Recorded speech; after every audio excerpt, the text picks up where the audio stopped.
하는데 사실은 아시다시피 이 빔이 그닥 그렇게 좋지 않아요. 그래서 그림을 좀 더 잘 보이려면 TV로 보는 게 더 좋지 않나 이렇게 생각을 했었는데 인원이 좀 엄청 많다고 또 말씀을 하셔가지고 제가 얼마당에서 준비를 하려고 했습니다. 근데 사실은 이제 TV 보는 게 더 좋긴 합니다. 그렇지만 네. 아그만 선생님은 또 그림이 워낙 좋으시니까 저희도 믿고 준비하도록 준비를 했고요. 아그만 선생님께서는 그 여성사건 유족이시고 할아버지의 어떤 사건들을 열심히 준비하시다가 그림을 그리기 시작했다고 해요. 그래서 아그만 사장님의 그림을 통해서 여성사건을 조금 더 가깝게 또 더 많이 쉽게 알게 되는 계기가 되지 않을까 싶습니다. 박금만 화백님 소개하겠습니다. 네. 안녕하십니까. 너무 조촐하고 좋습니다. 네. 이제 대구전시를 준비하고 있어서요. 이번 주 일요일 날 짐을 싸고 월요일 날 가서 그림을 걸고 다시 여수로 돌아와서 그 다음에 토요일 날 새벽 일찍 가서 거기서 행사하고 일요일까지 있고 일요일 날 다시 다 싸고 옵니다. 근데 이번 전시가 가장 큰 전시가 될 것 같아요. 여기 이 공간 보다 좀 넓은 게 3개가 있어요. 그러니까 굉장히 큰 그림들 위주로 지금 준비를 했고요. 여기 지금 안에 들어있는 내용들이 다 대구에서 전시할 내용입니다. 네, 이제 보겠습니다.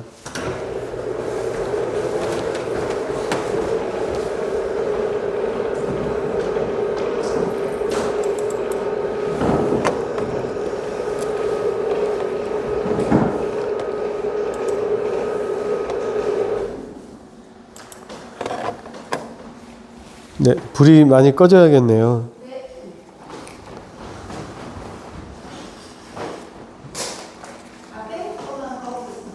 네. 아이고.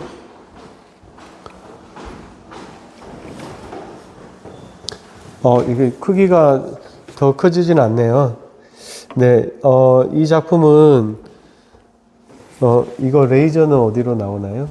레이저요? 네. 위아래로 이렇게 레이저요? 네. 그래서 이거 같은데 제가 사실 안 되면 괜찮습니다. 네. 그냥 이렇게 하겠습니다. 이게 지금 이 작품은, 46년, 대구 10월, 1일에 이제 시작이 됐었는데, 당시 대구에서는, 콜레라가 유행을 했고요. 그 다음에, 여기 보시면 이제 이걸 기아, 시위라고 합니다. 배가 너무 고파가지고, 거의 사람들이 거의 죽어나갔고요. 그 다음에 콜레라가 창궐해가지고 약품이 없어요. 약이 없어요. 그러니까 지금 우리 여수에서 있었던 뭐랄까 미국 스타일하고 너무 똑같은 상황입니다. 미 군정에서 쌀을 걷어들이고 굉장히 싼 값에 걷어들이고 또 이제 농민들이 그걸 사 먹으려고 하면 2배, 3배 나중에 제가 듣기로는 엄청난 비용으로 사야 되니까 거의 살 수 없을 만큼 그리고 그 쌀을 쟁여두고 자기들이 나중에 팔아먹습니다. 그렇게 돼서 네네 넘어갔네. 네 죄송합니다. 네 그래서 지금 여기 그냥 쓰지 않을게요. 그래서 지금 이제 이렇게 길에 나왔는데, 네? 계속 넘어가 버리는데, 아까 그게. 시간 설정이 된 것 같은데. 아, 그래요? 되지 않았어. 싶은데. 계속 넘어가는. 이제 대구에서 그렇게 이렇게 쌀을 수탈하고 나니까 사람들이 이제 배가 너무 고파서, 이런 심정이었을 것 같아요. 차라리 길에 나와서 죽자. 그리고 이제 그 이전에 9월부터 총파업이 있었어요. 대구에서. 그리고 이제 당시 여기를 주도했던 사람들이, 조선노동당, 당시는 46년이기 때문에 노동당, 그러니까 이미 그 뭐랄까, 남노당이 만들어지기도 전이었습니다. 그래서, 조선노동당도 그냥 일반 당처럼 합법적인 당이었고요. 대부분 사람들이 조선노동당 굉장히 지지했습니다. 왜 그러냐면 거기에 독립운동가들이 너무 많았기 때문에요. 그래서 이제, 조선노동당, 그 사람들로 해서, 이렇게 뭔가 그 조직이 형성이 됐었어요. 그래서 이제 노동자들이 처음에 대구에서 파업을 했었고, 그 파업을 힘이, 이제 10월 1일 날, 파업을 했던 몇몇 사람들을 총으로 쏴버립니다. 그래서 그때 3사람이 죽습니다. 그리고 나서 그걸 본 이제 대구 시민들이 야, 이제 못 참겠다. 길로 나오자 해가지고 지금 길에 다 나왔는데 여기 나왔던 그 책에 나오는 학생들, 뭐, 농민들, 웬만한 시민들이 다 나온 겁니다. 나와서 시위를 했고요. 그러니까 그게 이제 10월 2일이 이날이 딱 됐는데 사람들이 워낙 힘이 세서 그 뭔가 그 막 분노에 차서 거리로 나오니까 경찰들이 도저히 막을 수가 없습니다. 그래서 사람들이 그냥 그 경찰서장이 나와 해가지고 나왔는데 둘러싸버립니다. 물론 그때 굉장히 평화 시위로 했고요. 둘러싸가지고 너희들 그 공권력 우리한테 넘겨라. 그래서 대구시장이 넘겨버립니다. 그래 너희들이 다 알아서 해라. 우리는 도저히 못 견디겠다 하고 넘겼는데 바로 이 이제 그 지금 이 장소에서 그 시민들이 둘러싼 쪽은 저쪽쯤 됩니다. 그래서 이제 여기가 돌들이 몇 개 있었는데 이 시민들 같은 경우는 경찰들을 보니까 분노가 생긴 거예요. 이미 저쪽에서는 협상이 일어나서 이제 공권력을 넘기려고 준비를 하고 있었는데 그래서 돌을 집어가지고 경찰을 향해 던집니다. 너희들 다 죽으라고. 친일 경찰 막 하면서 던졌는데 발포를 해버립니다. 그래서 여기서 24명이 죽습니다. 실제 사진을 보면 이 건물 아래에 시신들이 막 널브러져 있습니다. 그리고 돌아가신 분들의 시신에다가 번호를 씁니다. 24명까지 있는데 이거를 국가에서 이승만 정부에서 철저하게 감춰서 사람들한테 안 보입니다. 그래서 사람들은 사람이 얼마나 죽었는지 몰랐어요. 이게 나중에 그 미군 국가기밀 그게 풀려가지고 사람들이 알게 된 거죠. 그때 이렇게 많이 죽었고. 그래서 이거를 저는 그 항쟁의 심장이라고 썼는데 요때 이 상황으로 전국적으로 번진 거죠. 그 다음에 47년에 3월 1일 날 제주에서 이제 그 기념식을 열었고 3.1절 기념식을 열었는데 그때 경찰이 애를 밟아가지고 애가 이렇게 그 다쳤는데 뭐 사과도 않고 시민들이 화를 내니까 그때 총을 발포해서 똑같이 이거 그러니까 먼저 경찰들이 먼저 이렇게 상황을 만든 거죠. 그리고 나서 그 다음에 48년 여수 이렇게 됩니다. 그래서 이 제목을 항쟁의 심장이라고 제가 붙였습니다. 여기 그러니까 지금 이거를 요즘도 유튜브나 이런 데 보면 폭동이라고 부릅니다. 사람들이. 그리고 남노당이 조정을 뭐 했다고 이렇게 그 어떤 여자분이 있는데 그분이 아주 선동적으로 이렇게 이야기를 하더라고요. 남노당 이야기를 꺼내요. 남노당은 사실 48년에도 남노당은 합법적이었죠. 우리 여수에도 마찬가지고요. 여기도 이미 남노당이 아예 생기기도 전이었는데 그걸 빨갱이하고 공산당하고 이렇게 연결을 해가지고 시민들을 뭐 폭동을 일으켰다. 근데 대구 같은 경우는 진작에 90 몇 년도에 이미 1990 몇 년도에 이미 시민사회에서 시의회에서 항쟁으로 조례 올려가지고 항쟁으로 불립니다. 그래서 대구에서 저걸 폭동이라고 부르면 불법입니다. 이미 항쟁으로 돼 있습니다. 네. 그래서 작품을 이렇게 했고요. 네. 이거는 이제 쌀수탈 장면입니다. 그래서 그 연결되는, 우리 여수에도, 똑같이 이런 일이 있었는데, 딸이 순천에 살고 있는데 배가 너무 고파서 아버지가 숨겨놓은 쌀을 짊어지고 여수역으로 갔답니다. 그래서 그걸 숨겨서 몰래 차를 탔는데 그때 철도경찰이 적발을 하고 그 아버지를 방망이로 머리를 때립니다. 그래서 머리가 깨져가지고 피가 흘려서 쓰러졌다는 게 기사에 나옵니다.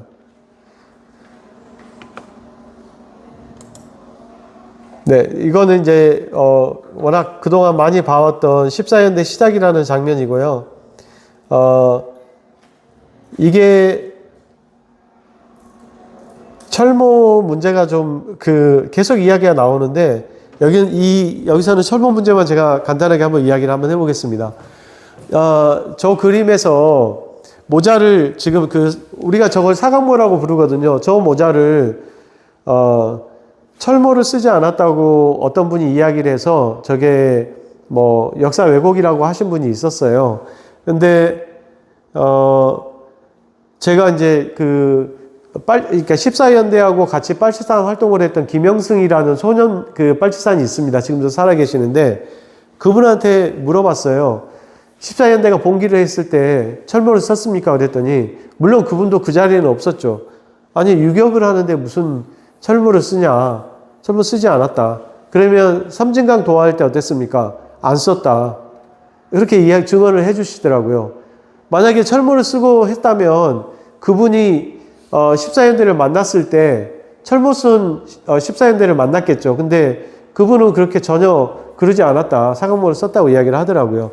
사실은 이게 뭐 큰 쟁점도 아니고요. 그냥 이제 저는 이거를 알고 있었는데 보시는 분들이 앞으로 이 그림들을 계속 봐야 할 사람들이 진압군하고 14연대하고 헷갈리지 않도록 하기 위해서 저렇게 일부러 그렸습니다.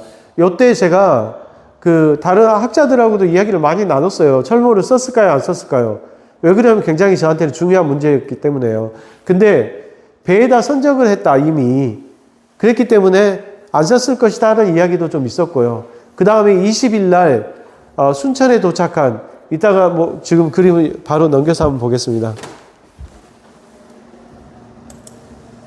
이거는 이제 14연대가 이제 봉기를 하기 위해서 사람들한테 이제 뭔가 선언을 하고 선동을 합니다. 사람들은 아무리 뭔가를 해도 전부 다 따라오지는 않습니다. 그런데 14연대 전부 다 움직이게 하는 그 동력이 하나 있었는데 그게 뭐냐면, 야, 우리가 그다음 경찰들한테, 친일 경찰들한테 많이 맞았지 않냐? 우리 이번에 복수해주자. 이참에. 그래서 우리가 광주 경찰 본부로 가가지고 거기를 깨자. 그러니까 올소하고 다 같이 가게 된 겁니다. 여기에 한 500명 정도는 합류를 하지 않았습니다. 병사들이 숨거나 자기 고향으로 도망을 갑니다. 근데 이 사람들이 돌아왔을 때 이 사람들 다 잡혀가지고 14연대라는 이름으로 대전에 끌려가서 다 총살을 당합니다. 우리 역사에 14연대라는 14가 들어가는 연대는 없습니다. 아예. 부대도 없습니다. 14는 다 빼버려요. 그리고 건물도 사자는 쓰지 않습니다. 요때부터. 재수가 없다고. 그래서, 전에도 이제 어떤 분이 그런 이야기를 합니다. 제가 전시할 때도 누군가 14연대 군인들은 빨갱이들 아니냐. 이 사람들이 무슨 영웅이라고 그렇게 치켜 세우냐고 그렇게 이야기를 하시더라고요. 그리고 그때 5.18 공수부대 이야기도 이렇게 이야기를 얼핏 하더라고요. 그러니까 그분이, 약간 좀 그런 분이었어요. 그래서 제가 물어봤어요. 그러면, 5.18 당시에 공수부대가 우리 시민들을 죽였는데 그 부대하고 여기 14연대, 제주도로, 같은 동포를 죽일 수 없다고 했던 이, 군인들이 누가 더 훌륭하냐? 누가 진정한 군인이냐? 물어봤더니 대답을 못 하시더라고요. 동포를 죽이는 군인이, 그건 나쁜 군인 아니냐?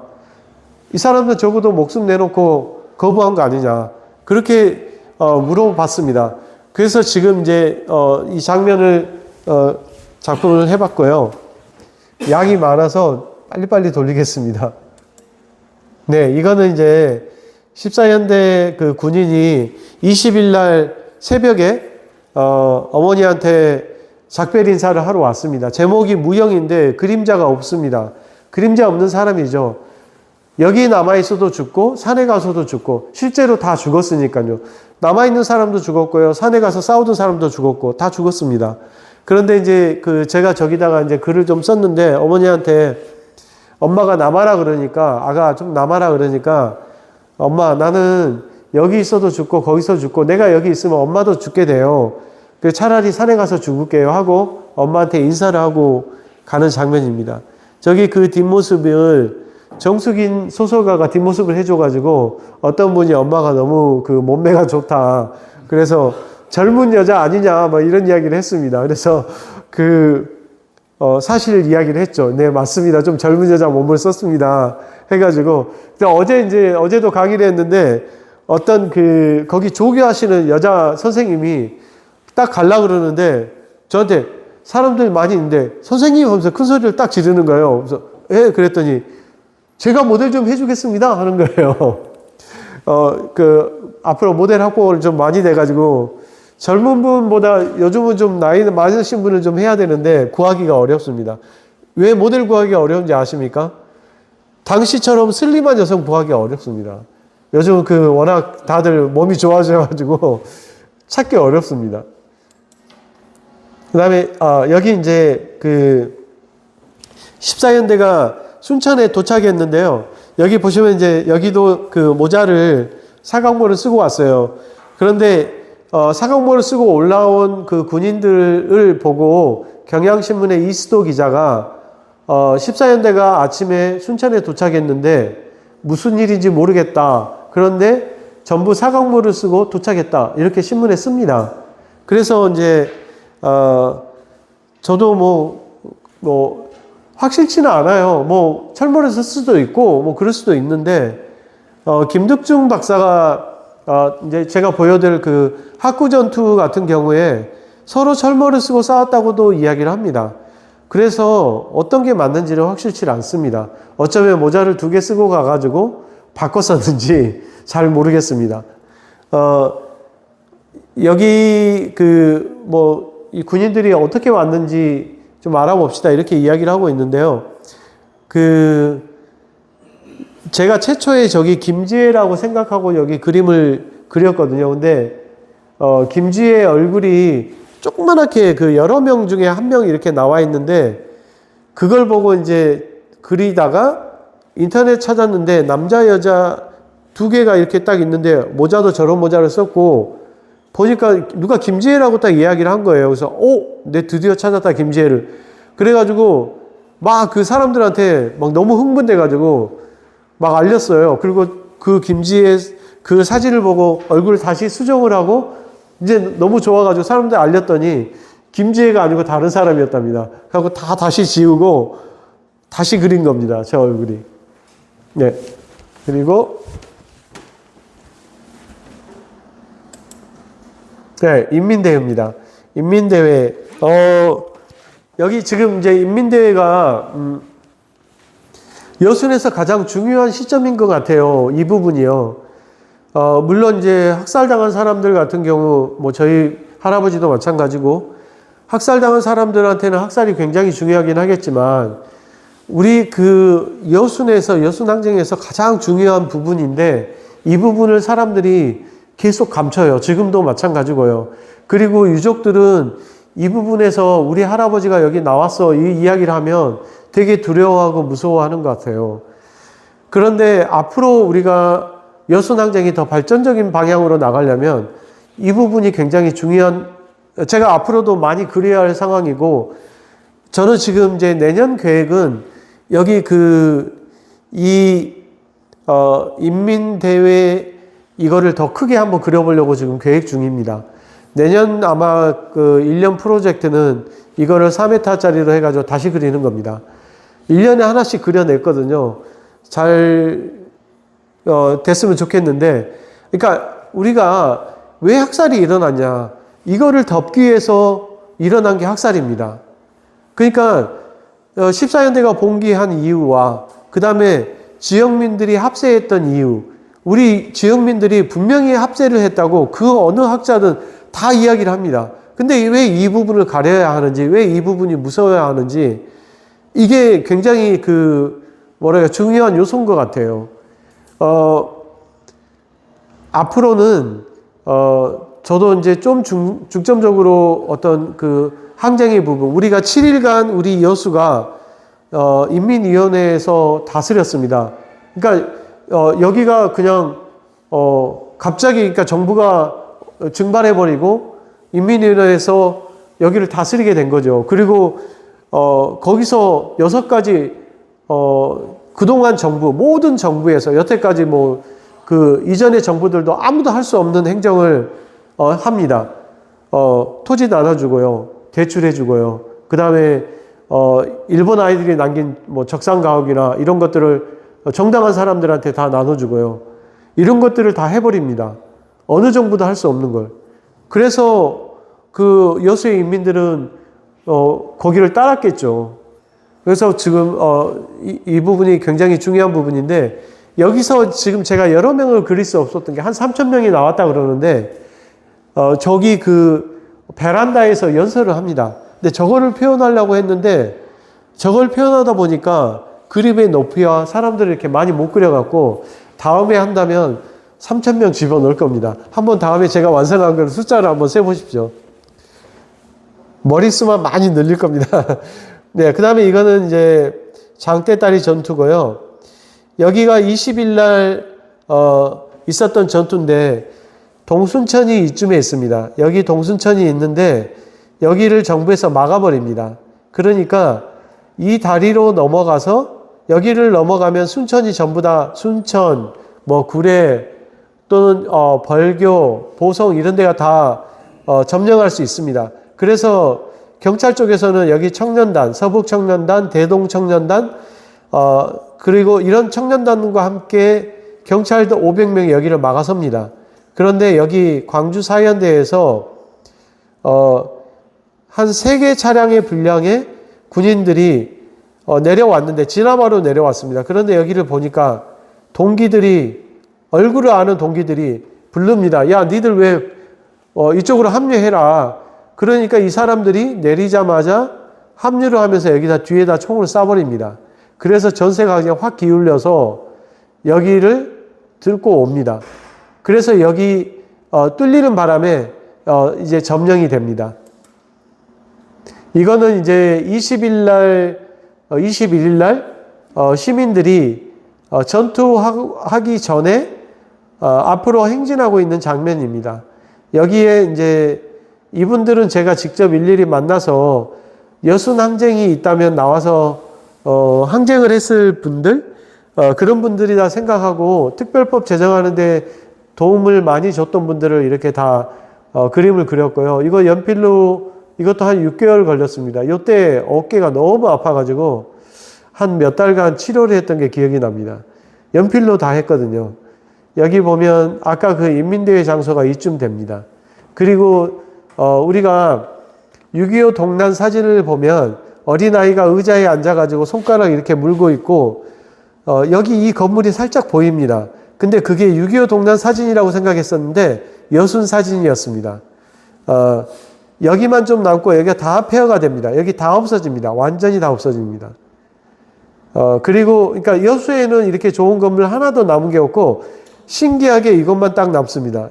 여기 진남관이 왜 남겨졌는지 의문입니다. 이 앞에까지 포탄이 떨어졌다고 하더라고요. 근데 아마 진학군들이 여기는 태우지 않으려고 했었는지 어쩌는지 일본 아이들도 남겨놨고요. 진학군도 여기는 태우지를 않았습니다. 네, 그 다음에 이제 바로 벌교 인민, 그러니까 이전에 이거는 최초의 학살이 광양에서 있었고요. 이거는 이제 반송쟁이라는 길인데 광양하고 순천하고 그 사이 길입니다.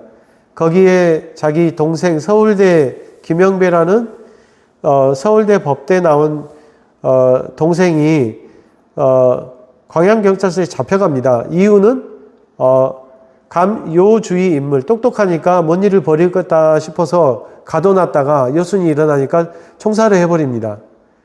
그래서 이 사진이 있습니다. 이 사진을 찍은 사람은 친구입니다. 친구 누님이 울고 있길래 누님 뭔 일이에요? 그랬더니 아이고 영배가 죽었다 해가지고 이 누님이 다른 방향에서 시신을 잡고 울고 있는 장면이 있는데 저는 그거를 이제 돌려서 이렇게 가고 있는 여기 신발 보이죠? 그 사진에도 이경모 사진에도 이 신발이 나옵니다. 그래서 그 서울로 공부하러 올라갔던 그 뜨거운 심장이 시신이 돼가지고 집으로 가는 장면을 그려봤습니다. 네, 이거는 이제 종포 전투인데요. 종포에서 해상에서 일어난 전투입니다. 이거는 많이 봐왔으니까. 여기 이제 우리 주요 인물들이 좀 있습니다. 여기 이분은 누굴까요? 많이 보신 분이죠? 여기 있습니다, 이분이. 네, 네, 맞습니다. 그리고 이분도 여기 있죠. 있습니다. 예, 그래서 여기 그 전투 장면, 여기 이제 그 육상에서 최초로 이뤘던 그 인구부 전투인데요. 여기 딱 이 길 하나밖에 없는데 여기서 매복하고 있다가 우리 그 군 역사상 1호 전투인데 그 1호 전투가 시민에 의해서 패배를 합니다. 군한테는 진짜 엄청 치욕적인 전투입니다. 이거는 진짜 있을 수 없는 전투인데 우리 시민들한테 당해버립니다. 기습당한 거죠. 만약에 제대로 싸웠으면 아마 시민들이 못 이길 수도 있었겠죠. 근데 시민들이 이겨버립니다. 그래서 이 사람들이 후퇴를 하면서 약 40명가량의 우리 그 일반 그 무고한 시민들 잡아다가 그냥 죽여버립니다. 보복으로. 미평에서. 여기 이거는 아마 그 시민들이 요때 딱 한 명이 죽습니다. 요때 그냥 날아오는 그 유탄에 한 분이 맞으셔가지고, 그렇게 해서 돌아가십니다. 네, 이제 이거에 최근에 완성했던 학구전투인데요. 학구전투 할 이야기가 되게 좀 많은데, 시간이 26분. 네. 학구전투 이거 할 때, 첫날, 그러니까 10월 15일경인가? 언젠가 완성을 했어요. 근데 이게 되게 서둘렀어요. 그릴 게 너무 많고 너무 어려웠어요. 어두운 새벽이라 실제 그림이 이거보다 좀 어둡습니다. 이게 지금 좀 색이 굉장히 좀 밝게 나오네요. 근데 어두워가지고, 새벽 전투라 굉장히 어려웠고요. 그 다음에 또 문제가 뭐냐면 전투 장면은 거리가 있기 때문에 일방적으로 쏘는 것밖에 그릴 수 없습니다. 아예 작은 것들은 그리기가 그래서 어렵습니다. 적이 안 보입니다. 왜 그러냐면 총 쏘는 거리가 있으니까. 그런데 이제 이거를 이렇게 구상하고 했었는데 모델을 누가 해주셨냐면 이승철 집사님이라고 어려울 때마다 도와주셨고 그분이 광고하시는 분인데 제가 시위할 때마다 시위용품, 현수막 이런 거 공짜로 해주셨거든요. 그날도 저는 아픈지 몰랐는데 올 1월에 오셔가지고 모델을 해주시겠다고 왔어요. 그래갖고 모델을 했습니다. 여기 이렇게 장면 있죠. 그거하고 저기 이렇게 사람 이렇게 부축해서 가는 거 몇 개 장면을 해주셨는데 그날 오셔가지고 모델 해주시고 그 다음에 저한테 쇠고기를 사주셨어요. 아주 비싼 쇠고기를. 그리고 이제 저는 몰랐는데 그날 조금 아프다고 이야기를 했는데 그렇게 심각한지 몰랐고요. 그래서 아프다고 이제 10월 달에 이미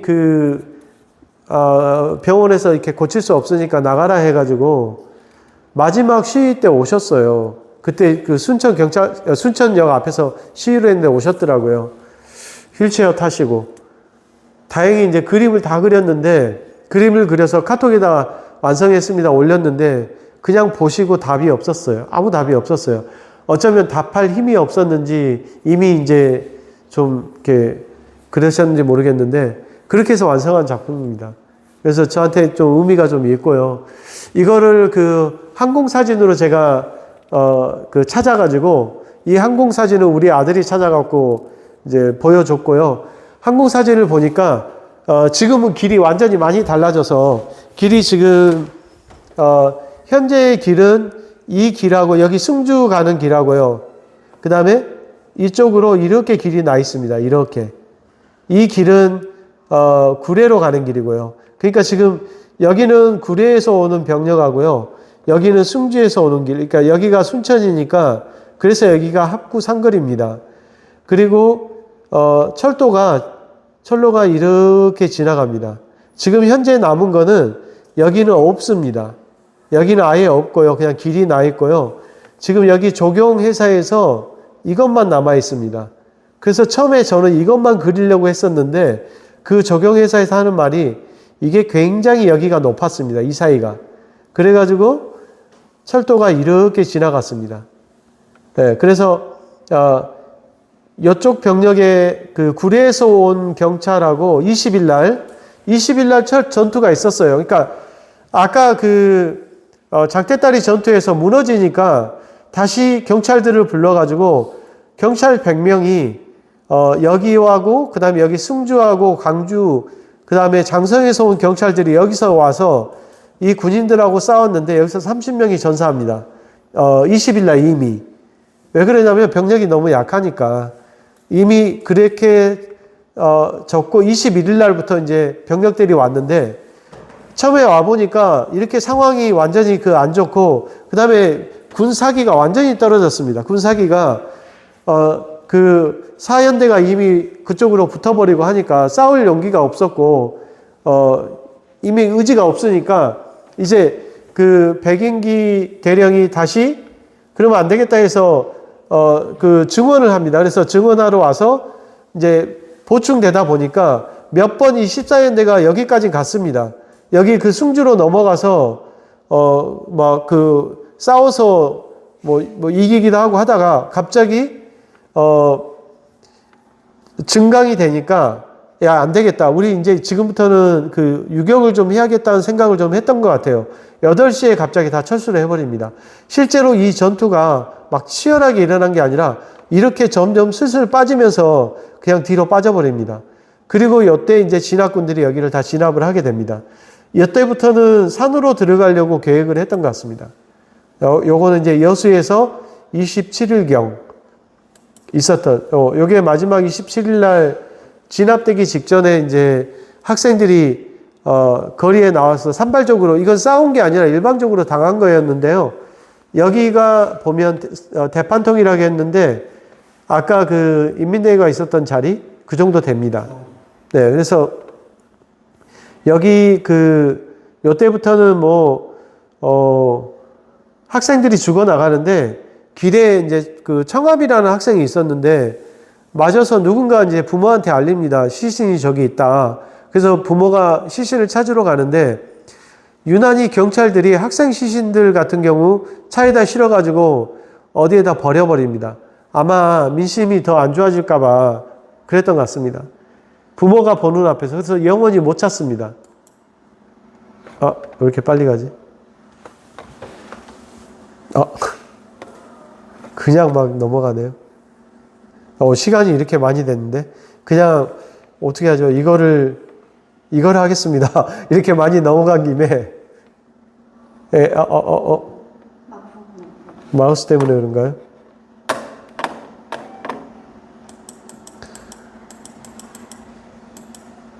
제가 특별히 해야 할까? 이겁니다. 이거 한번 보겠습니다. 이거는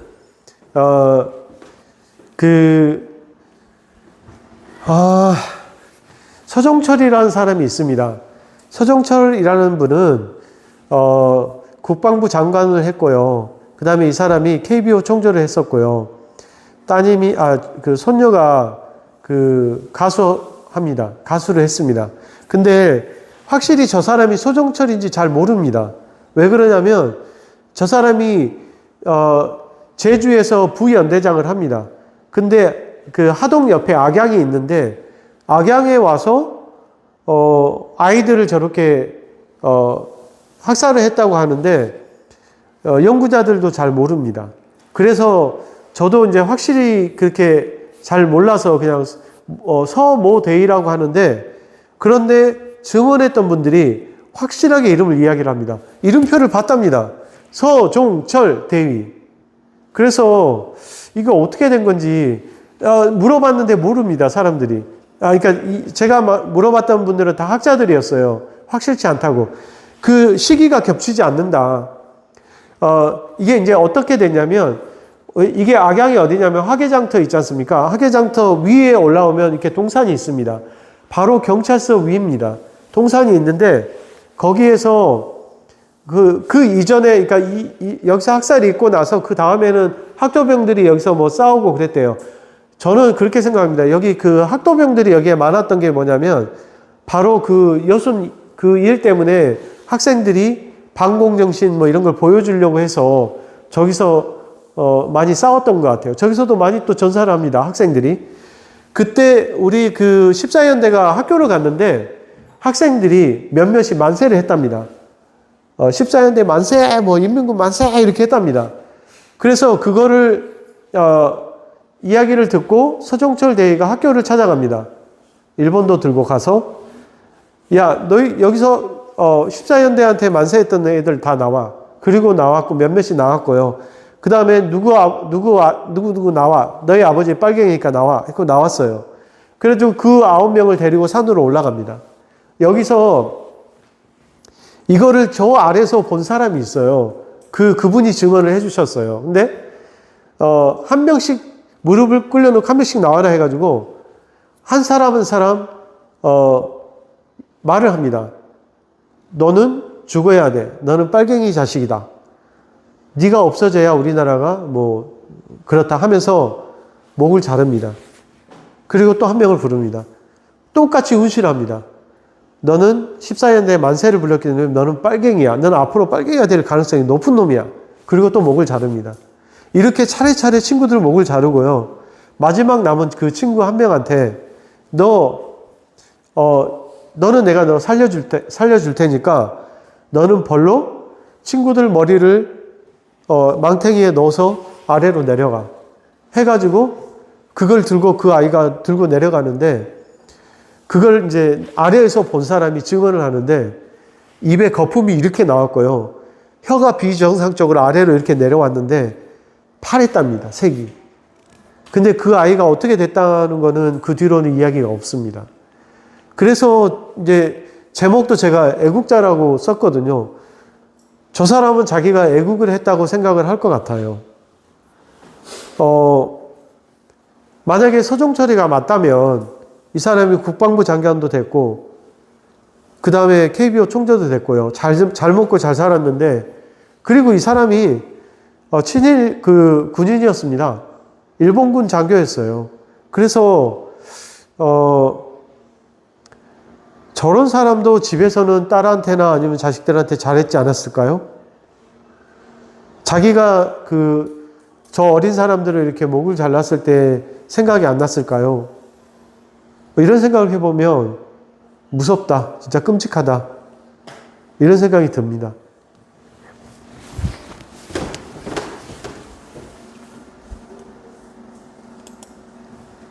네, 그리고 이거는 이제 최근에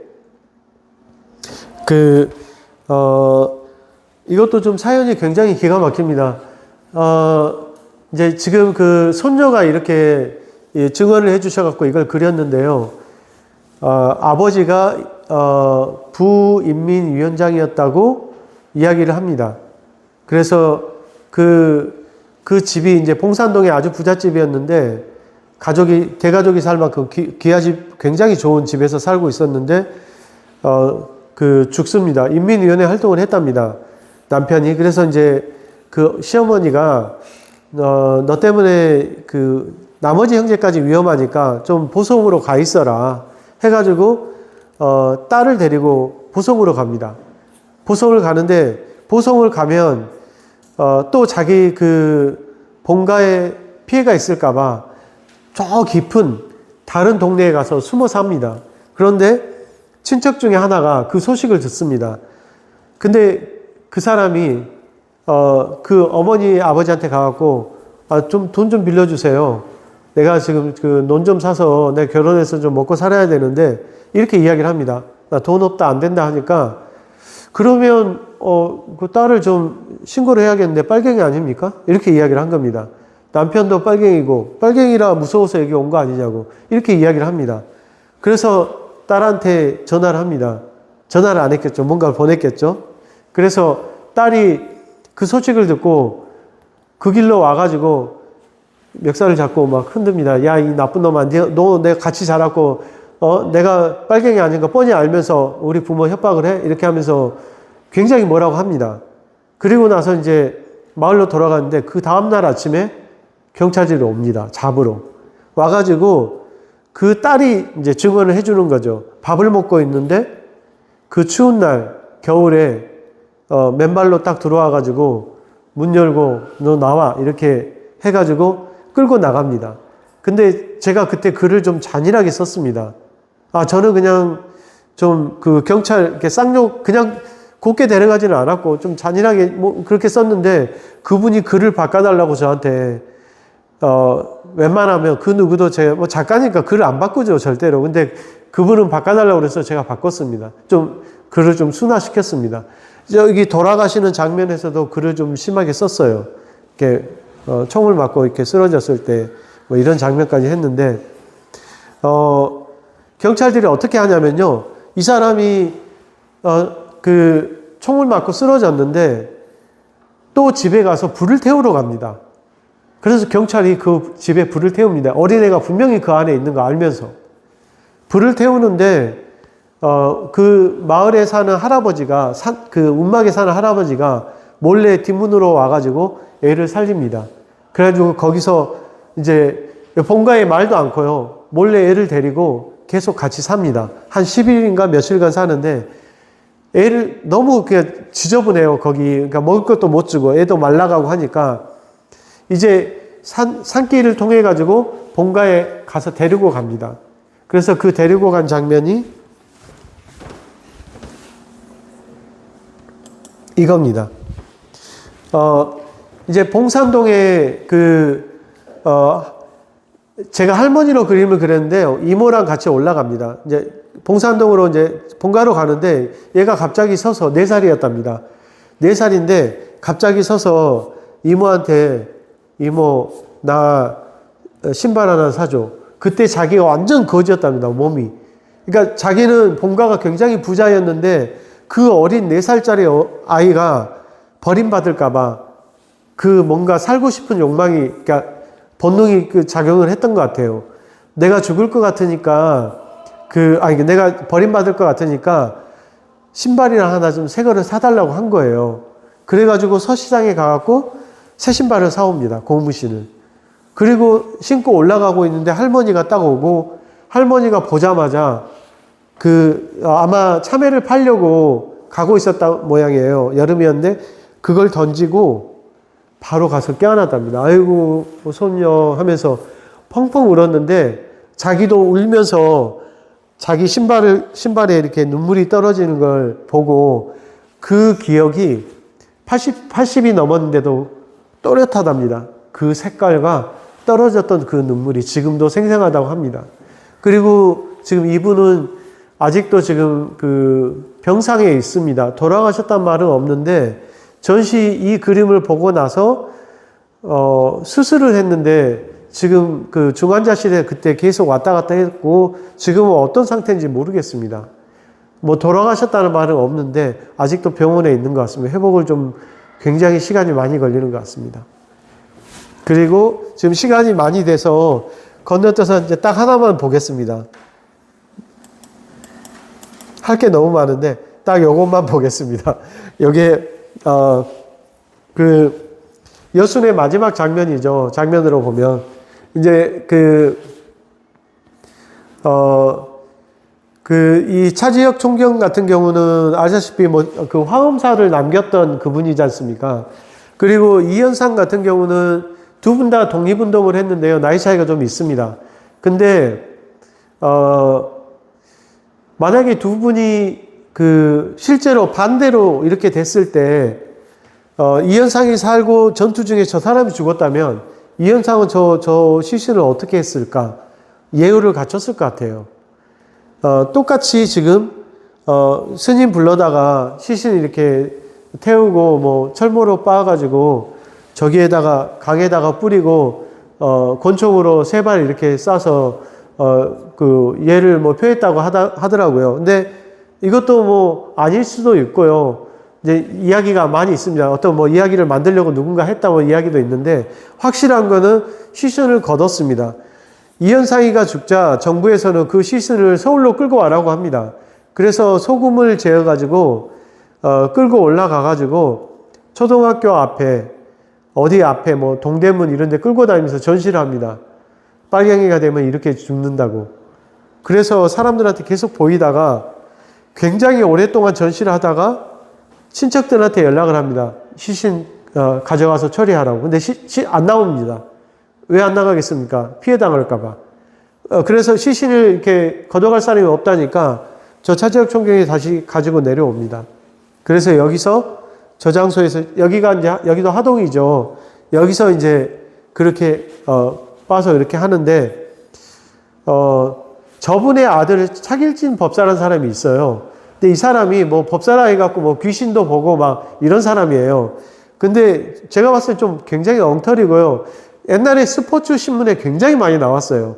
근데 저 사람하고 인연이 있었던 게 저하고 같이 작업을 했던 스승하고 같이 금정구를 거기서 그 국가폭력에 의해서 돌아가신 분들을 작업을 좀 했었어요.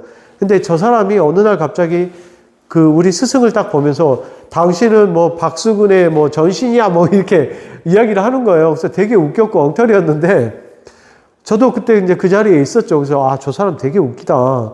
아무거나 이렇게 말을 붙이는구나 했는데 저 아들이랍니다. 그리고 나서 제가 이제 이 손자한테 전화를 해가지고 당신 할아버지를 그리려고 하는데 사진 좀 달라 했더니 연락을 전혀 안 합니다. 전혀 저하고 그래갖고 소통을 못 했습니다. 그래서 그냥 인터넷에 나온 걸로 해가지고 작품을 완성을 했는데 여기서 이 사건을 기점으로 해가지고 이제 거의 빨치산들이 다 와해되면서 여수는 종결을 합니다. 예, 여기까지입니다. 굉장히 많은데 그냥 빠르게. 예? 그냥 갑자기 이렇게 날아갔는데 오히려 예, 그렇게 됐습니다. 네. 죄송합니다. 너무 급하게 빨리 했죠. 아마 더 하면 많이 힘드실 것 같아서요. 양이 워낙 많아서. 네. 네. 근데 여기 몇 명 안 되니까 자기소개 한번 할까요? 네. 네, 저는 소개했고 일단 직접 하시겠습니까? 네. 네. 유족이면서 여순항쟁 작업을 하고 있는 박근만 작가라고 합니다. 네. 감사합니다. 네.